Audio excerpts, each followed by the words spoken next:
I'm Beck and welcome to my first book haul of 2024. I'm so excited to talk about all of these. Some of them you might see from my other videos, but most of them are new. I'll start with the physical books, but then I'll get into the audiobooks at the end. I got the Barnes & Noble exclusive hardback edition of Wolfsong, one of my favorite books of 2023. I did a whole 2023 favorite books video. I will link it for you. This one was fantastic. It is a queer urban fantasy about werewolves and found family, and it was wonderful. So as you would expect, because I loved Wolfsong so much, I also got Ravensong, and I have pre-ordered the third book, Heartsong, which is coming out in February 2024. Now I saw this nonfiction on sale in a bargain bookshop, and I just jumped because this author is familiar, but I don't actually know if I'm going to read it. So it might sit on my to be read cart for a while, but it's the Juno Dawson memoir called The Gender Games. It's also a signed edition, which is part of the reason that I jumped at it, because I've enjoyed Juno Dawson's work in the past, but some of her books I haven't loved. So I'm like, is this a mistake? But that's what book hauls are for, right? To go out and buy stuff and then hope for the best. And apparently I have this book because I've talked about it in, again, my best books of 2023 video. But after that video, maybe I just put it somewhere safe because I can't find this, but it's Parable of the Sower by Octavia E. Butler, which is one of my new favorite post-apocalyptic stories. I mean, go to that video to see my main description of the synopsis, but it was so good talking about survival. It was very dark as well, and it's about these characters trying to find hope in this traumatic world. And I think I just love characters that support each other and try to find hope, which is a theme in Parable of the Sower and also in Wolfsong, even though they are drastically different books with drastically different vibes. So unfortunately I just have to have a picture of Parable of the Sower, but I promise you I do physically own it. Then we have an old favourite of mine, which is The Bone Season, and this is its anniversary edition, and it has just been announced that there are going to be new editions of all of these books because Samantha Shannon is doing a overhaul of a rewrite of each of them. I think she's also listed the changes on her website for different books, which is really exciting. I obviously have read this book, so I don't feel bad that I've got it on my to be read cart. I imagine that I'll read it closer to the release dates of the other books when they are coming out as their new rewritten versions, because I don't want to reread this and then go and read the old books. I've already read those. I want to read the new ones. So I think it's like May 2024 that either the second book or the other books are released in this series.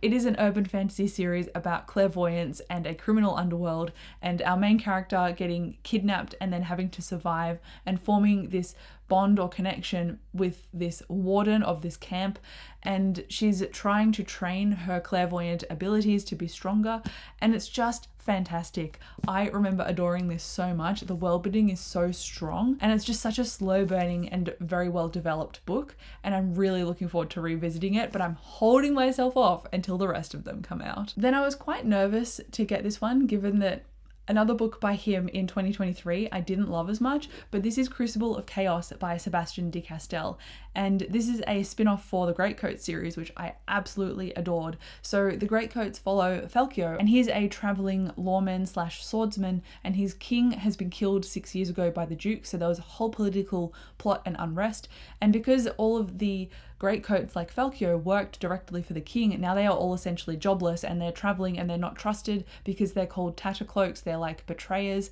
That's how people view them anyway, but they're like, I just want to earn a living and follow the law and do my job. But they aren't really revered in the public eye, so they are often framed for different things, which Falcio and his friends are at the start of the Greatcoats series, and it goes on from there with Falcio being an idealist and wanting to be honourable and trying to find his path. And there's great friendships and found family and humor throughout the story, and it's just an ongoing unfurling of the world, and I'm really hoping that this touches on that bonding and that humor because it's a spin-off, whereas his Malevolent 7 book was not so great in my memory. I didn't like the characters, I didn't like the setup. There was just so much jankiness about it, and I'm used to how seamlessly the Greatcoats was. So I'm really hoping this manages to capture that seamlessness as well. I'm really worried about it actually, which is why I haven't immediately started it when it arrived. There will be a lot of crossed fingers when I start this one. I'm proud to say that in a book haul, I've already read this next book, given that it's a chonky one, and that is Iron Flame by Rebecca Yarros, which I read in 2023 and was so surprised that I loved it this much. I got Fourth Wing sent to me for a review by a publisher, Kickstarter, and I was like, all right, I'll give it a try. It seems popular. I enjoyed it. And then I was like, I enjoyed it enough to continue. And I gave this a 4 or 4.5 stars. And I was surprised by the amount that I felt emotionally invested in it. And then I thought that I should continue a book that I read in 2023 and gave 5 stars. So I've now got City of Blades by Robert Jackson Bennett, which is a fantasy / sci-fi about a magical city and political intrigue.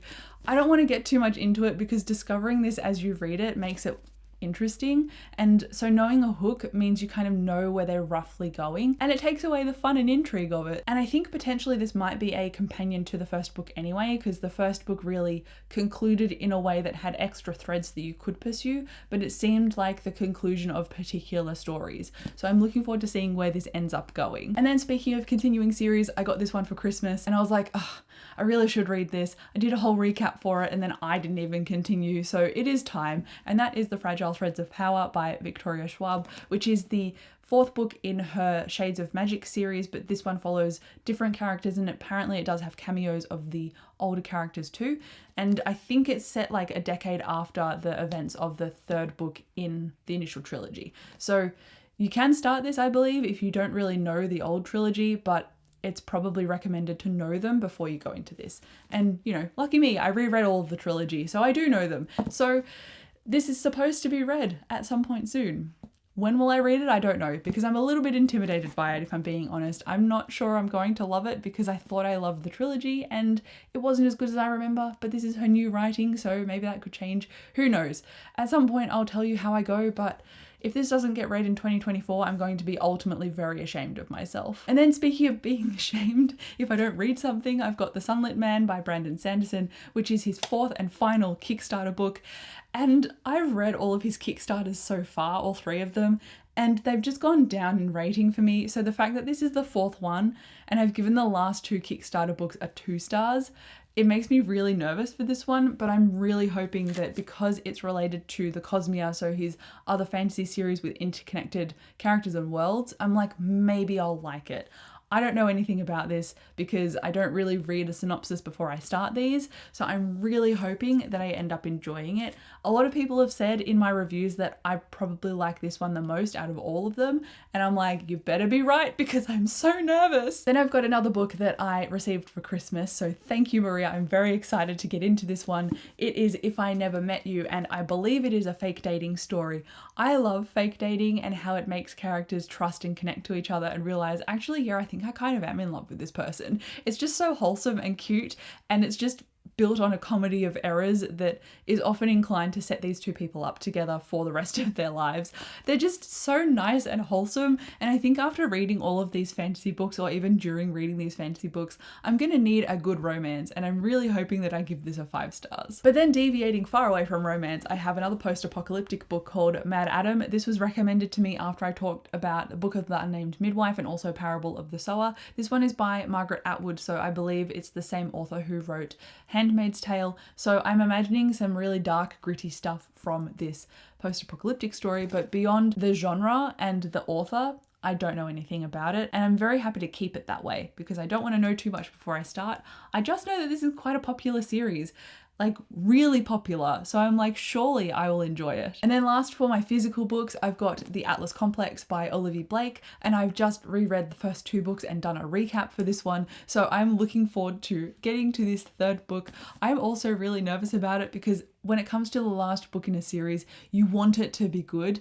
And I'm just really hopeful that all the little things that I've seen set up in the first 2 books, that this is going to be absolutely amazing. So cross your fingers because I will be. I'm so excited. This is on my January to be read list. I honestly don't know if I'm going to get to it during January, but the aim is to get to it early 2024. It is an urban fantasy, by the way, about 6 initiates who are all Medians or magic users, and they get approached by Atlas Blakely, who is a caretaker at the secret society, and he's like, come to my school and learn all of your magical specialties. But there is a catch to them joining this secret society, as you get with dark academia stories. It's essentially putting forward the message of what would these characters do for power and how would it change them. But then I've got some audiobooks. So the first audiobook I've got is The House Witch, both 2 and 3, because I read this cozy fantasy book, or the first one, in late 2023, and I ended up really enjoying it. It was really cute. The main character, Finn, he is the chef for the royal family, and he's just newly come to this castle. No one knows him. He's a bit eccentric because he wants everyone to get out when he does all the cooking,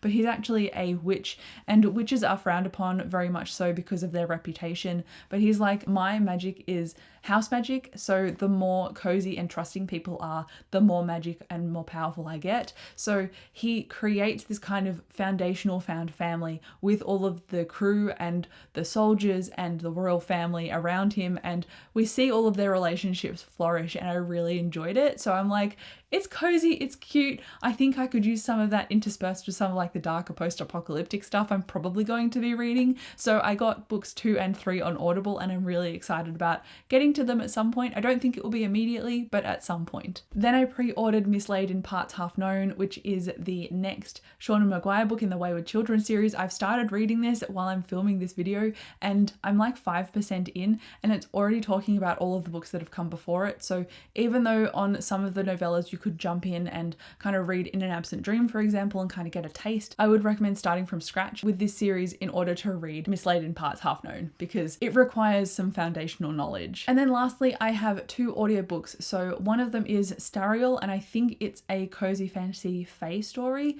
I don't know anything else about it. I just saw that it was for free on Audible at a certain point of time, and I'm like, all right, I'll take it. And then similarly, I did another thing with Sword Heart on audiobook, and I think this is another cozy fantasy, and it's about a girl who doesn't want to be a princess, and she's, I think, stuck in a situation, potentially an arranged marriage, I'm not sure, and she wants to get out of it, and she's talking to this portrait, and this portrait is actually alive, and they do a deal with each other, and he comes out of the portrait. So it's kind of like this old veteran soldier who is protecting this young girl, and they've got to go on a quest of some sort, and it just sounds like it is built up for humor, but I don't know if he's like a veteran guy, so it's like a mentor and a young girl, or if it's like someone who is the same age as her and it's a romance. I'm not sure. Maybe it's a romance, who knows? But anyway, I'm looking forward to trying it out, because I tried out the ebook and I'm like, I don't have the attention span for an ebook. So I think audiobook is the way to go. But those are all of the books that I have recently hauled. Thank you so much for watching this video. I'll come chat to you down below, and I'll see you in my next video.